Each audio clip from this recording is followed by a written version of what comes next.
Greetings, my peeps, and welcome to the All Things Basketball Podcast with your boy GD. In this episode, the playoffs are here, guys. So I'll be doing my first round playoff preview for the Eastern Conference. And also, guys, I'll do the recap for the teams that did not make the playoffs. So all that and more. Just sit back, relax, and enjoy the show.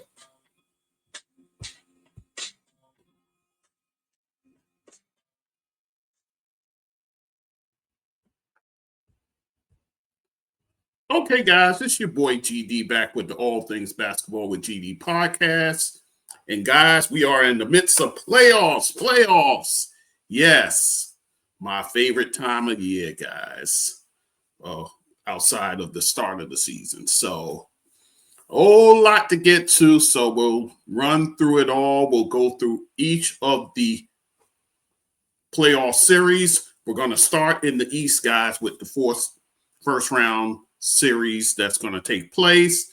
And then afterwards, I'll do the recap for the teams that did not make it. You had the remaining 7 teams that didn't make it, so we'll talk about them. So without any further delay, and as a side, I did want to do my postseason award predictions, but that will be after I get through the playoff previews. So with that said, let's get into it. We will start with the number 1 seed, guys, the Detroit Pistons at 60 games and 22 losses. So they were actually able to get that 60 win mark, which is quite something that we did not see, guys, coming into this season. The Detroit Pistons getting 60 wins. So kudos to them for that. But so very nice for them to get that done. You definitely got to give them credit.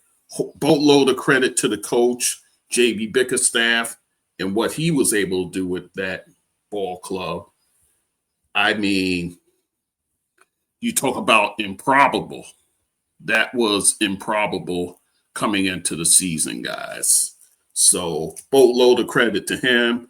A lot of credit, obviously, to Cade Cunningham, who I deem will be one of the finalists in the MVP discussions.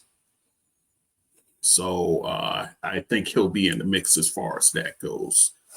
But with all that said, they will be taking on the number 8 seed, the Orlando Magic, who was able to be in the play-in.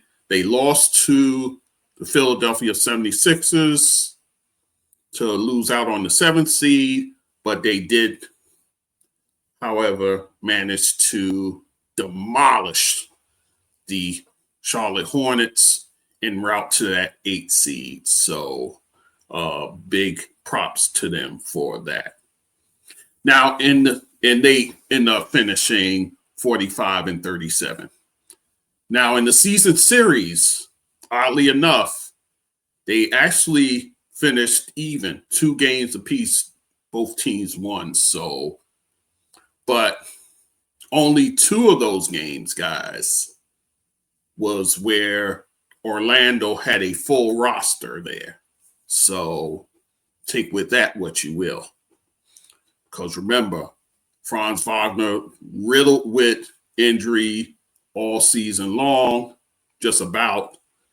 And then you had guys like Jalen Suggs in and out of the lineup. You had Wendell Carter on the shelf for not as long, but here and there, other guys on the roster as well. You got to see the coming out of guys like Anthony Black, who played well for them. So, but their star was Paolo Banchero, who had a stellar season. So, with that said, the matchups. I think Cade Cunningham versus a Jalen Suggs, I think that's one you definitely have to keep an eye out on. because we know Cade is the engine that makes that Detroit Pistons team go. Although when he went down late with the injury, they were able to keep the ship afloat. So, but this is the playoffs now. So, you got to zero in on guys. And I feel Jamal Mosley, the coach over there, he will put the assignment first to Jalen Suggs to see what he does. Then you can use Anthony Black. You can go to your bench and see if you can kind of slow him down. And then Jalen Duren, their all-star center, up against the likes of Wendell Carter. So we'll see if I think this will be an intriguing matchup here. Wendell Carter, I mean, he played, Wendell Carter Jr. played great in that playing game just now that they had. So you give him credit there, but he could be erratic with his play, but he's going to have to lock in on Jalen Duren, that's for sure. And then Tobias Harris versus Paolo Banchero. I think this is key for Detroit. You have to keep Banchero at bay. You have to do it in order to get through this series. Detroit wins if Cade is healthy and ready to go. He had the week now where he can kind of rest up and get ready for this playoff run here. Remember, he had the collapsed lung, guys, so there's that. So he's got to get back in a rhythm, so to speak. But will he be up to the tasks? We'll see. And then the strong bench play that they got throughout the season. I mean, guys like Paul Reed stepping up. A guy like Dennis Jenkins. A guy like that filling in for Cade, who showed up and showed out, guys. And then also Isaiah Stewart, of course, their tough guy coming off the bench. Karis LeVert, a guy he can come off the bench and give you pop. So Detroit's bench, very strong, guys. Orlando wins if Paolo goes crazy. Franz Wagner, who is getting himself in game shape, if he can come in there and get, he's all-star caliber, guys. So if he can come in there and give you something, that goes a long way. And then Desmond Bane, who had a fabulous game versus the Charlotte Hornets. I mean, going all out, scoring, doing all the things. So I think if those three show up in this series, it could be a very long series, guys. And then you got hold Cade in check. So there's that. So with that said, my prediction, I'm going Detroit. I think it's going to be a tough series, guys. I'm going to be honest with you. For one seed, I think this is a matchup that actually does not favor them.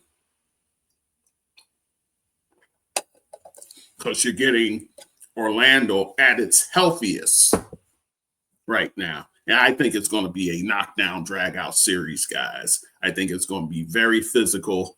So who's able to win the battle of attrition, I think, will be the victor in this series. So I'm going Detroit, but listen, I would not be stunned in the least.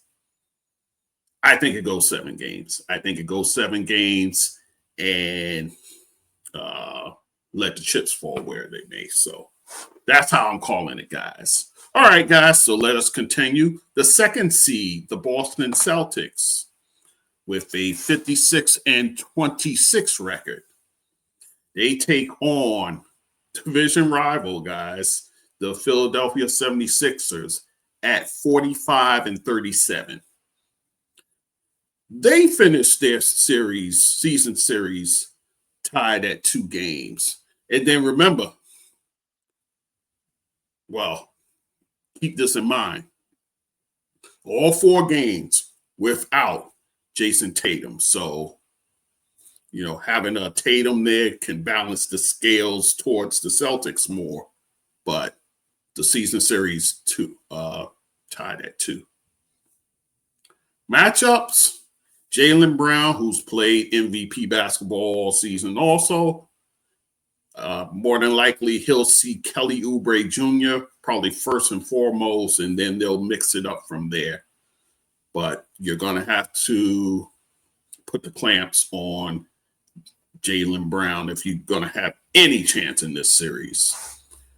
Jason Tatum versus a Paul George. I'll keep my eye on this one. This one is the matchup I'll be looking for. And I think this could hold the balance in who advances in this series, guys. And then, of course, you have Derek White going up against Tyrese Maxey.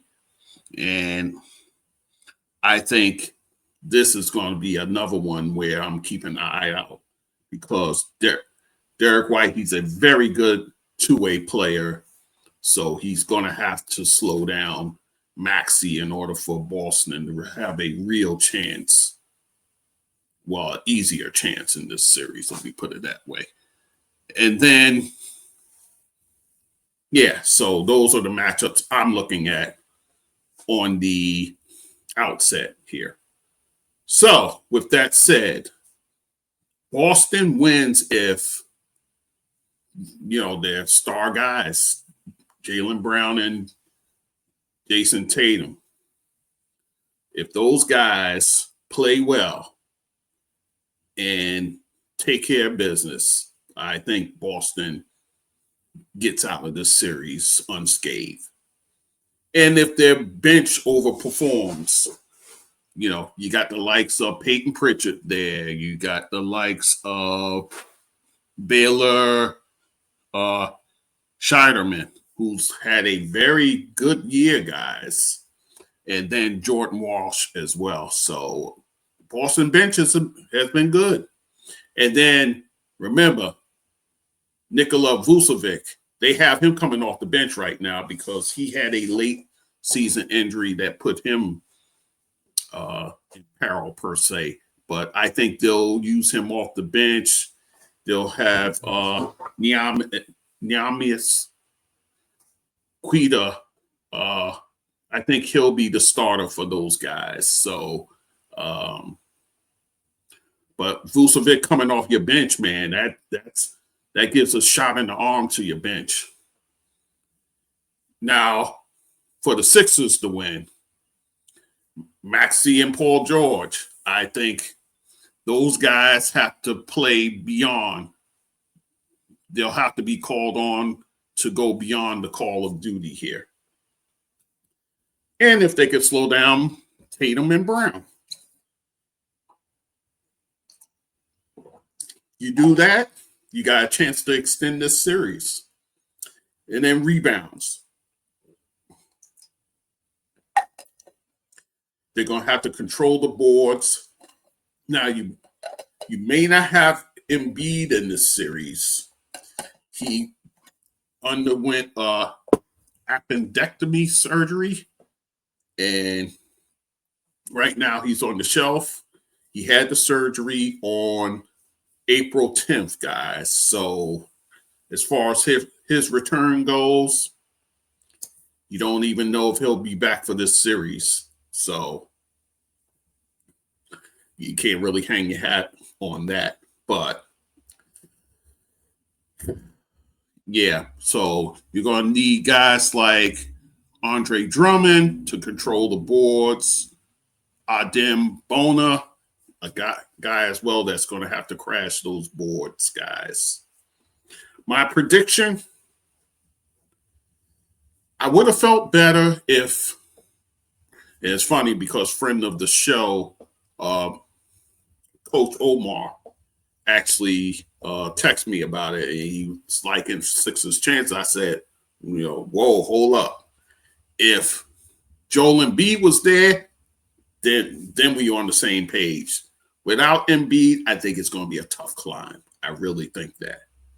So I'm going to say Boston, but I'm going to say Boston in 6 games. I do think Philly has it in them to get a couple of games in this series, but I think Boston will prevail in this series. So I have Boston coming out of this.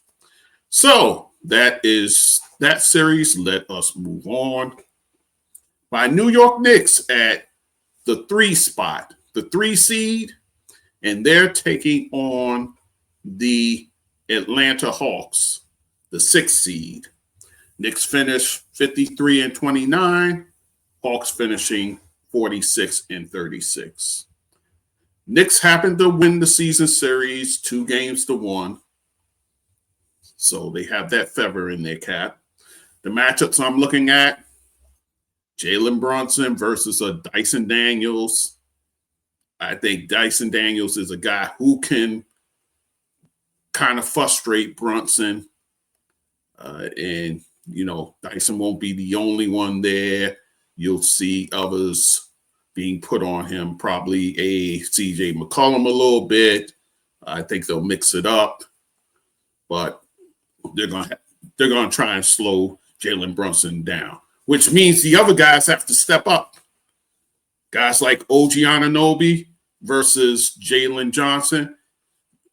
OG is going to have to really keep a handle on Jalen Johnson, who had a spectacular season. In fact, I think he's the leader in the clubhouse as far as most improved player of the season. He has to be the leader in the clubhouse on that. Then you got Mikal Bridges on Nickeil Alexander-Walker, another guy who's had a fabulous season. You can make a case for him being most improved player. But Mikal Bridges is going to have to lock him up. The last game that I saw, he dropped 36 on them. So I'm like, yeah, that can't happen in the playoffs. So we'll see what happens. The Knicks win if Karl-Anthony Towns. There's no excuse, guys. The Knicks should be running their offense through Karl-Anthony Towns in this series because he has the advantage. Onyeka Okongwu, I don't think he has a chance against Karl-Anthony Towns. I don't see that. So Karl-Anthony Towns should have huge numbers in this series if Coach Mike Brown does what he needs to do and run that offense through him. And Jalen Brunson, they're going to frustrate him. So he has to be a guy who can distribute the basketball, which he has done as of recently, guys. In fact, they had a stat as far as after All-Star game, and he's like amongst the top 3 in assists in the league. So Jalen Brunson going to have to get his teammates involved and get them involved big time. As far as the benches go, I think it's kind of a break-even situation, but the Knicks bench is going to have to come to play. Guys like Mitchell Robinson, who, of course, he'll be able to control the paint. Guys like Jordan Clarkson, guys like Jose Alvarado. We'll see if he gets burned in this series because you do have a Miles Bridges there as well. So, yeah, and hopefully we'll get to see the kid, Mohamed Dewara. He sees some time in this series. So, but we'll see. Atlanta wins if they lock up Brunson on offense and put the clamps on him. Don't allow him to be the floor general, if you will. And they got to keep this game fast-paced. They have to get the Knicks in a track meet in order to win this series, I think. My prediction, on paper, Knicks have the advantage, guys. They have the bench. They have the starting five, and they have the coaching. I think Coach Mike Brown should be able to outcoach Quinn Snyder in this series. So I'm picking the Knicks 4-1. Maybe Atlanta squeezes another game and make it 4-2, because I think the Knicks can win in Atlanta. I call that Knicks South, if you will, because you got a lot of New Yorkers down there in Atlanta. So, so I'm picking them in 5. It could go 6, but I don't think it goes beyond that, guys. So there you go. All right, and then the last series I'll talk about, the Cleveland Cavaliers at 52-30, the 4 seed taking on the 5 seed, the Toronto Raptors at 46-36. In the season series,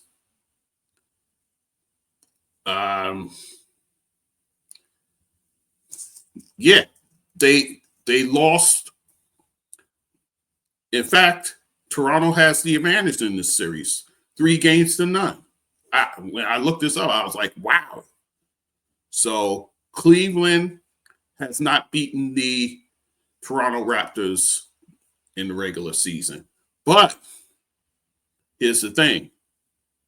All their games were prior to the trade deadline. So you didn't have a James Harden on your roster as of yet. So I think that's cause for pause. So we'll look at the matchups. Donovan Mitchell versus R.J. Barrett. R.J. Barrett's a guy who can give you trouble on defense. So he's going to have to make sure Donovan doesn't go crazy. He's capable of dropping a 40 burger on you quick, fast, and in a hurry. So you're going to have to keep him from doing that.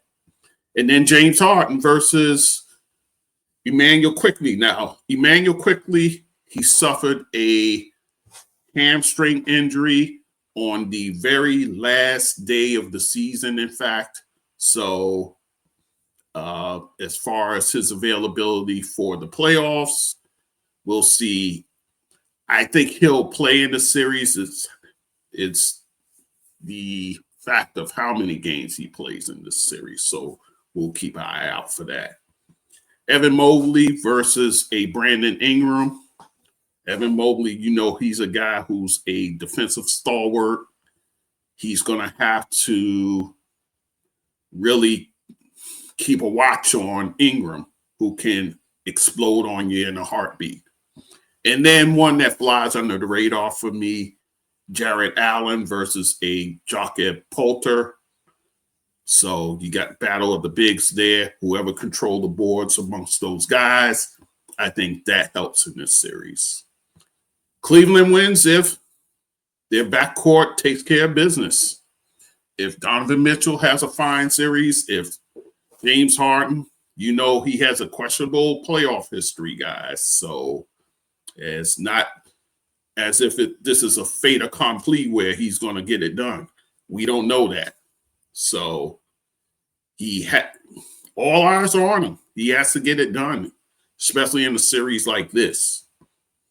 And if they win the battle on the glass as well, the Cleveland Cavaliers, again, you got the likes of a Jarrett Allen, of a Mobley as well. So they're going to have to control that glass.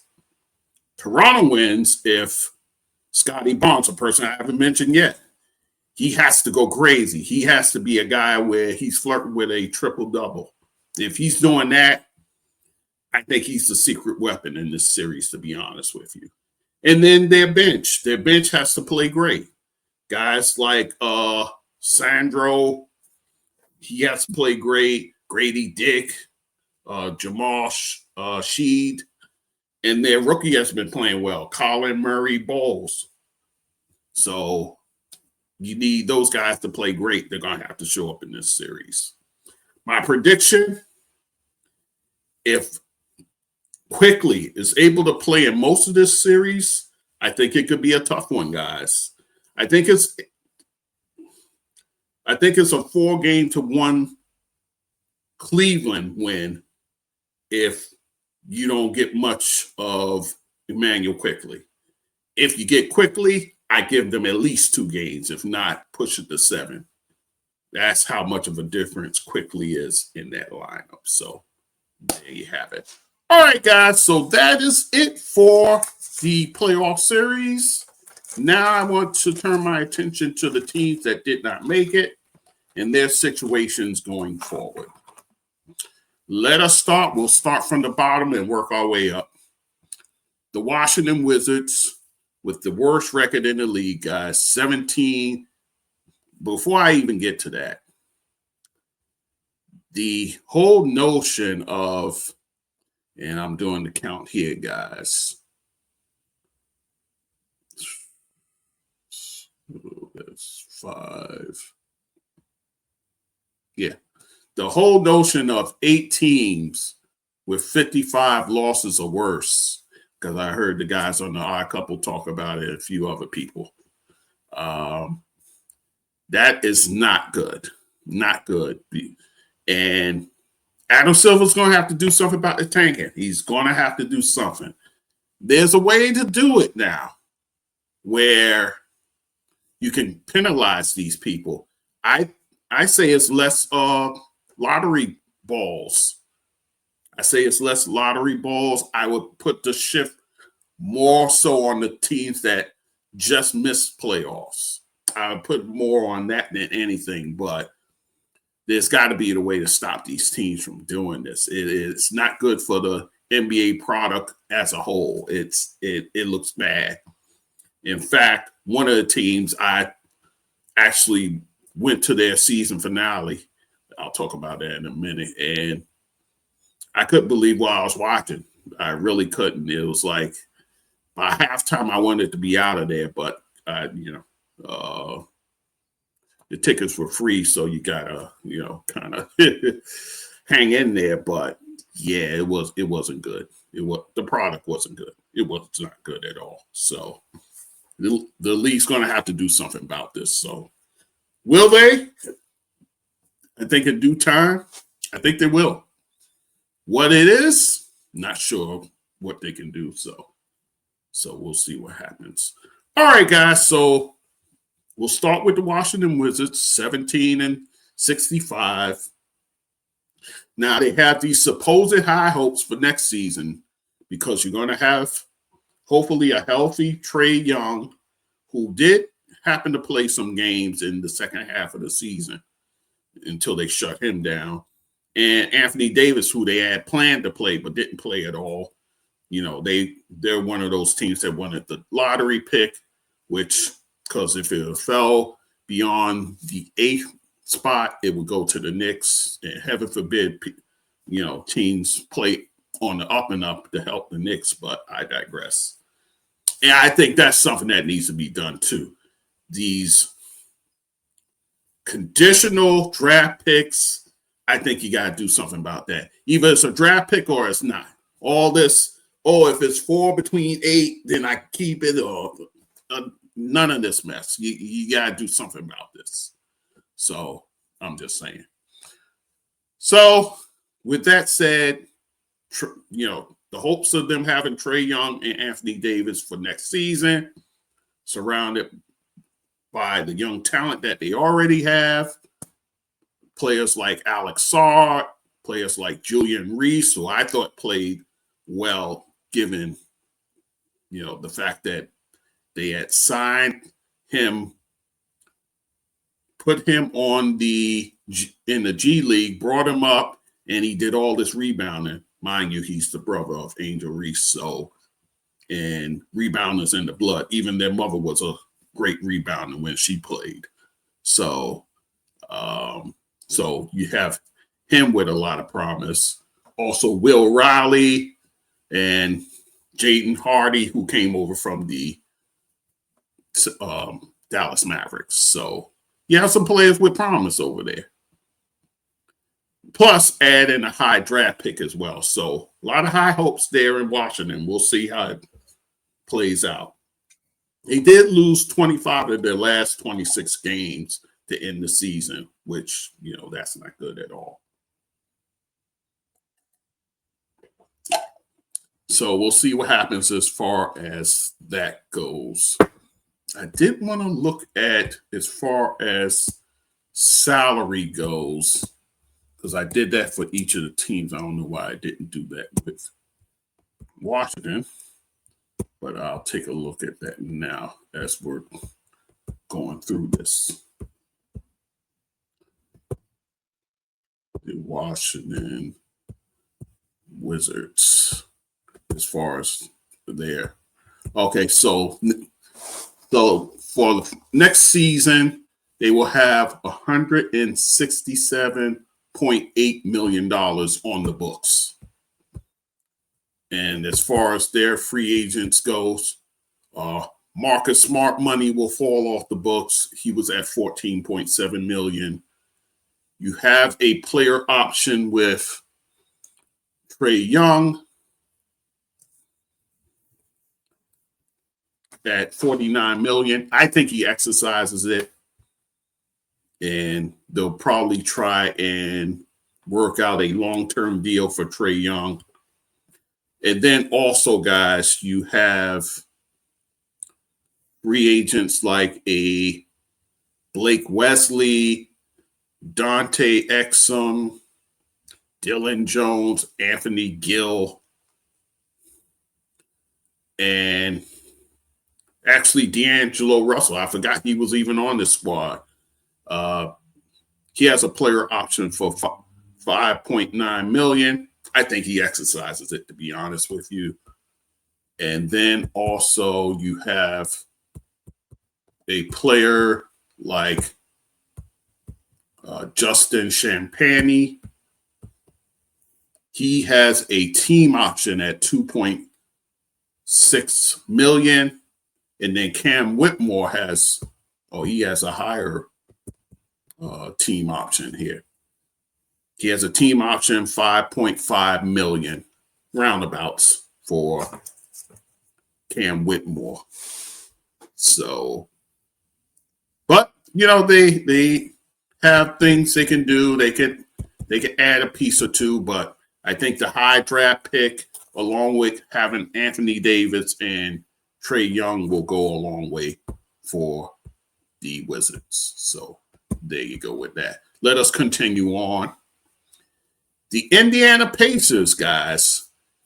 Now, despite their horrid season that they had, their horrid record, the future's actually looking bright for them, because you're going to get back next season Tyrese Halliburton, so you'll get him back in the fold after his torn ACL, and you're going to get a high draft pick when all is said and done. Now, as far as your salary cap goes, your hands are kind of tied, because you're at $198.5 million, which puts you right there in the upper echelon with a lot of teams there. As far as free agency, you don't have any. You don't have any of note, let's put it that way. And then also on the bright side for you, you're going to get a full season with Ivica Zubac, your starting center. So I think that along with Halliburton, along with the high draft pick, I don't see the Pacers in the lottery after next season. I don't see that at all, because you have basically your other players there. You got Pascal Siakam there. You have Andrew Nembhard there. You still have your guys. So I think they won't be lottery. They'll be in the playoffs. Will it be the play-in or the playoffs itself? I think they could be amongst the top six. I definitely think that. So Indiana Pacers, future looking up for them. That's for sure. Let us continue. The Brooklyn Nets. That's the team that I actually went to their season finale. And ironically enough, they were playing the Indiana Pacers, who were depleted at that time. There was no Pascal Siakam there. Nembhard didn't play. The regular starters did not play. It was their bench, along with Obi Toppin. Obi Toppin did play, and he played well too. But I say all that to say that the Brooklyn Nets, what they fielded on that night when I saw them, it was G Leaguers out there. But I got to keep it 100, guys. It was that bad. Because remember, you lost Michael Porter Jr. with a hamstring injury, right? After the All-Star break. So you essentially was playing with G Leaguers, to be honest, and that's not good.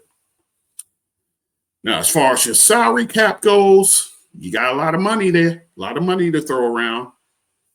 You have a salary cap of $105.6 million. That's a lot of money to spend and use. Your free agents, you have Ochi Abaja. He has a qualifying offer at $8.8 million.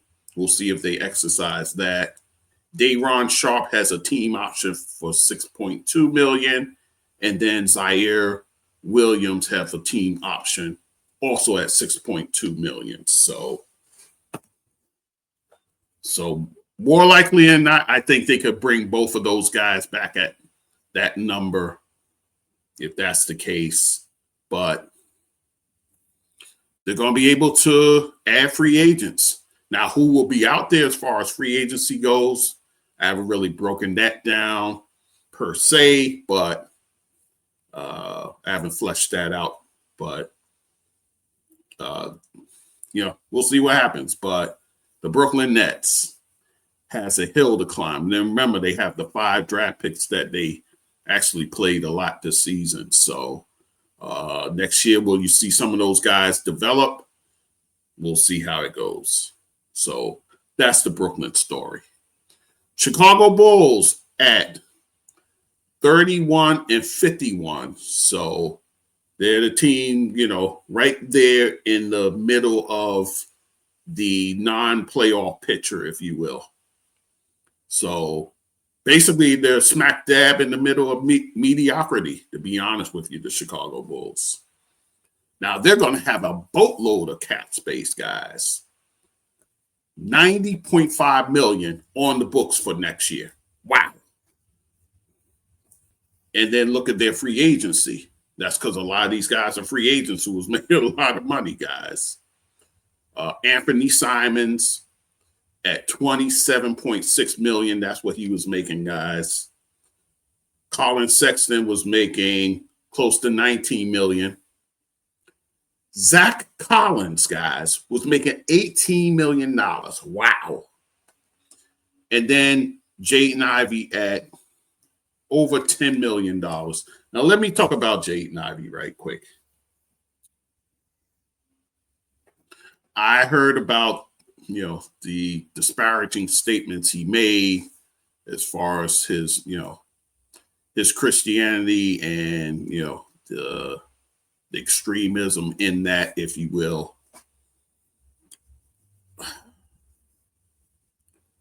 Should he have said those things? I would say not.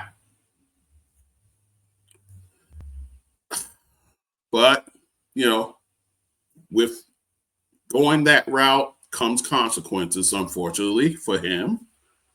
But here's the thing, though.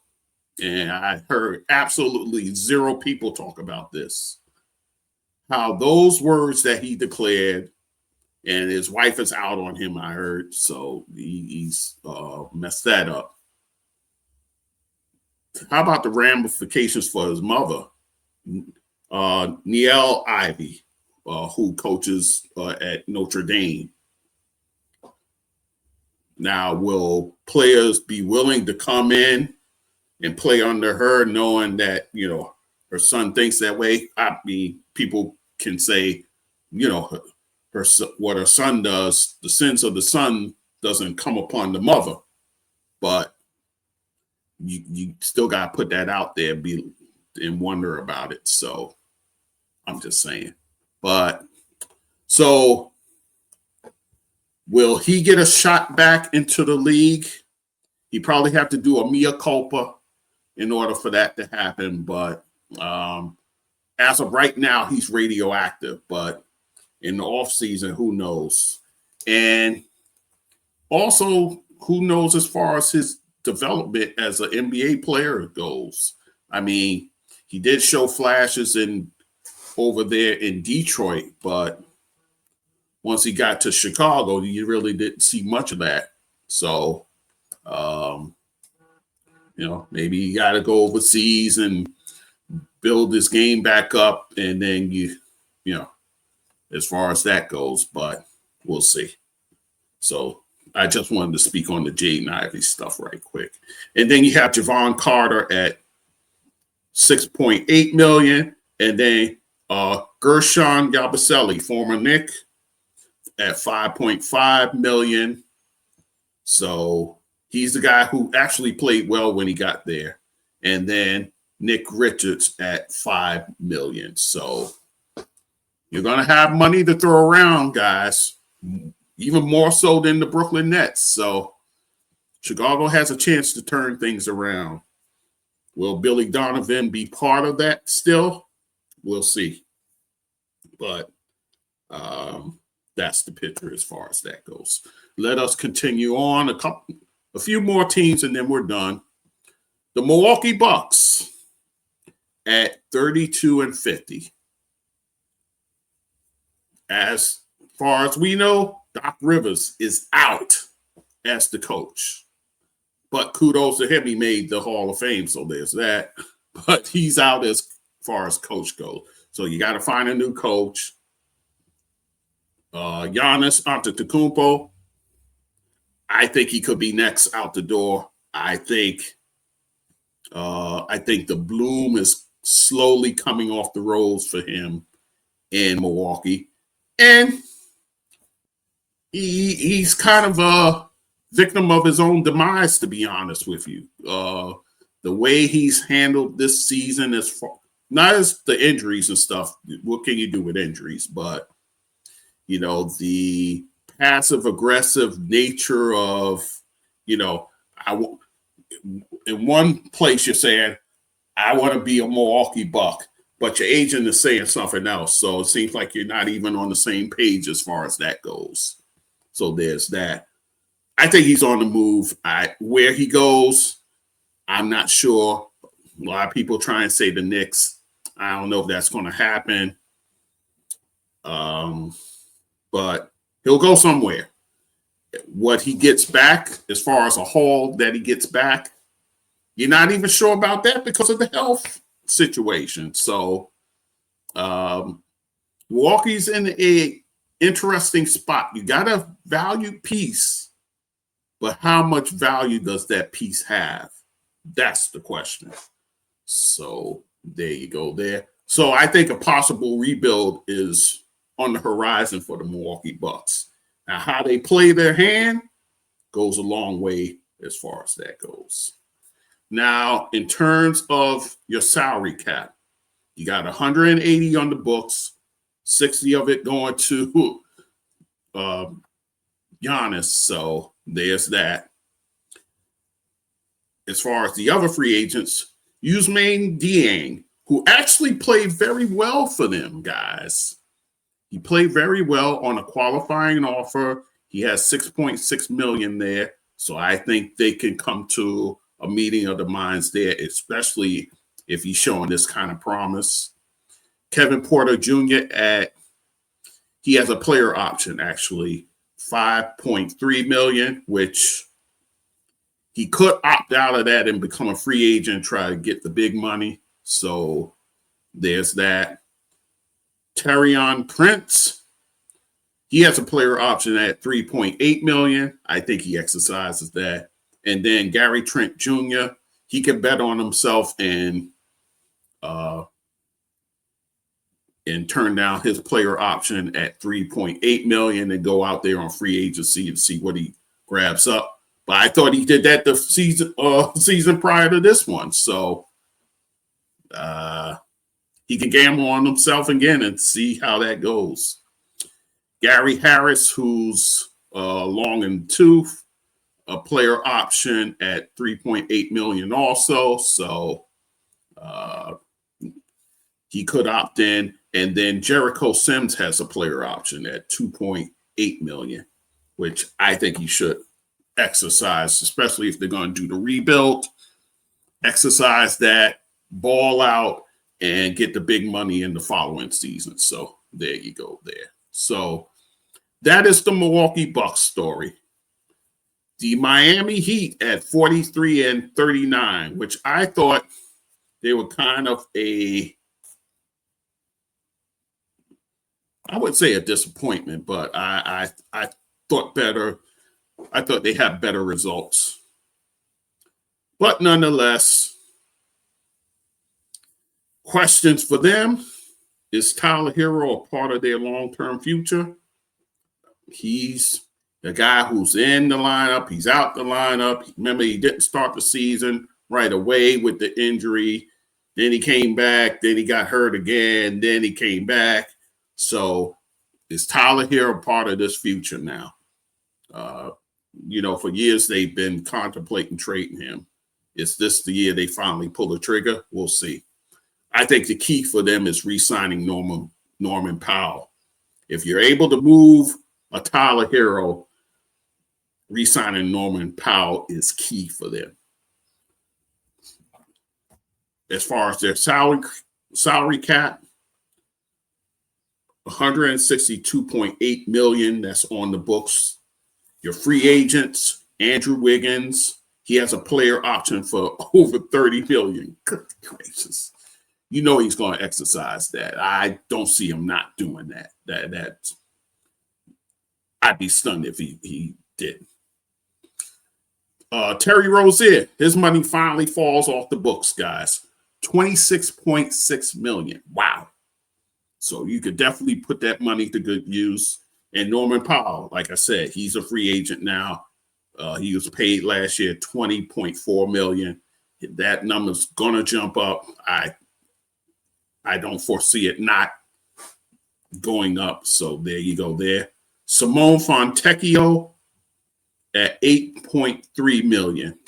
So he's heading to free agency. And then there's a team option on Pele Larson, who I thought played well. He has a team option, $2.2 million. They'll exercise that, that's for sure. He's a guy who could be a big part of their future. So Miami Heat with decisions to make. And then lastly, the Charlotte Hornets, who actually beat the Miami Heat in an overtime game, a wild game, guys. But just last night, they lose to the Orlando Magic, thus being knocked out of the playoffs. They finished 44-38, guys. I got to say, I was truly surprised. I was one person that was definitely surprised. So, but this is a young team full of promise, guys. You have Brandon Miller there. You got Con Knipple, who had a fine rookie season. You can make a case for him pushing Cooper Flagg in the Rookie of the Year debate here.